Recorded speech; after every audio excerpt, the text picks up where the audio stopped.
नमस्कार दोस्तों, स्वागत है आपका अपने यूट्यूब चैनल पर। दोस्तों, आज हम एक ऐसे जज साहब के बारे में बात करेंगे जिन्हें जो है हाई कोर्ट ने कहा कि आप जज बने रहने के लायक नहीं हैं। किस लिए उनके ऊपर ऐसी सख्त टिप्पणी हाई कोर्ट को करनी पड़ी। दोस्तों, आज के इस अंक में हम देखेंगे। आप चैनल पर नए हैं तो सब्सक्राइब कर लें। तो हाई कोर्ट के पूर्व चीफ जस्टिस रमेश चंद्र लाहोड़ी ने अपनी एक किताब में लिखा है, जज जो सुनते हैं देख नहीं सकते, जो देखते हैं उसे सुन नहीं सकते। अपनी गाइडलाइन है उनके फैसले ऐसे हों जिनसे उनका व्यक्तित्व दिखाई दे। इसके बाद दोस्तों, हाई कोर्ट ने इन्हीं लाइनों को दोहराते हुए बांदा के चीफ जुडिशियल मजिस्ट्रेट यानी सीजीएम के लिए कहा कि आप जज बने रहने लायक नहीं हैं। इसके पीछे यहाँ पद के दुरुपयोग की कहानी है। इस कहानी के मुख्य किरदार हैं बांदा के सीजीएम भगवान दास गुप्ता। तो इस कहानी के मुख्य कर्ता धर्ता कौन है दोस्तों? तो बांदा के सीजीएम भगवान दास गुप्ता। जज साहब ने कहानी यहाँ से शुरू होती है दोस्तों। जज साहब ने 2009 में लखनऊ के अलीगंज में एक मकान खरीदा था। मकान की रजिस्ट्री के बाद उन्हें बिजली कनेक्शन अपने नाम कराना था, आमतौर पर जो होता है। इसके लिए बिजली विभाग को अर्जी दी। जज साहब ने बिजली विभाग को अर्जी दी। बिजली विभाग ने बताया कि आपके घर पर 1,66,916 रुपये का बिजली का बिल बकाया है और इसे जमा करने के बाद ही बिजली का बिल ट्रांसफ़र हो पाएगा। इसके बाद बिल जमा करने के लिए विभाग ने उनके घर पर एक नोटिस भेज दी। मामला यहाँ से गड़बड़ हो गया। जज साहब के घर नोटिस, बिजली विभाग की इतनी पावर। इस पर जज साहब एकदम तिलमिला उठे। उसके बाद उन्होंने क्या किया दोस्तों कि मकान जिसने बेचा था, वंदना पाठक, उनके पति, साथ ही बिजली विभाग के अधिकारियों के खिलाफ आईपीसी की धारा 420, 467, 467, 5456 धोखाधड़ी का केस जज साहब ने दर्ज करा दिया।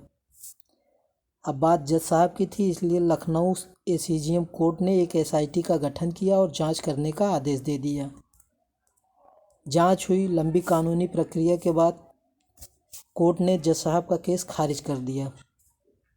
लाइव ला न्यूज़ पत्रिका है दोस्तों, उसमें छवि खबर के मुताबिक सीजीएम साहब यही नहीं रुके। 27 जुलाई 2023 जब लखनऊ से उनका केस खारिज हो गया तो 27 जुलाई 2023 को धोखाधड़ी के आरोप में बिजली विभाग के अफसरों के खिलाफ बांदा कोतवाली में एक और मुकदमा दर्ज कराया।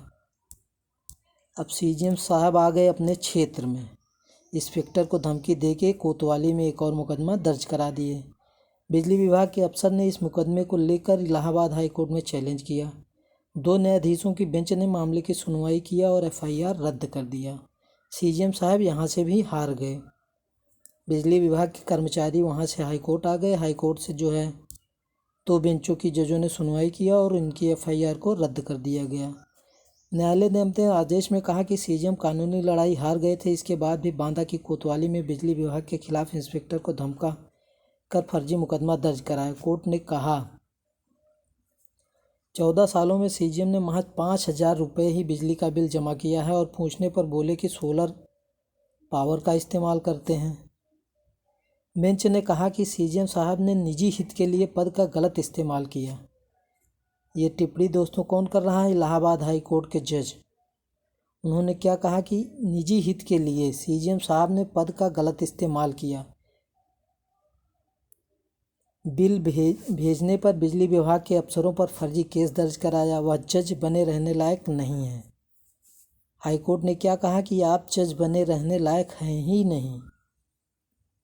एक जज की तुलना अन्य प्रशासनिक अफसर से नहीं की जा सकती। हालांकि जज भी अन्य अफसरों की तरह लोक सेवक है। ये शब्द दोस्तों इलाहाबाद हाई कोर्ट की हैं, जो 2 जजों की संवैधानिक पीठ ने इस मामले को सुना था,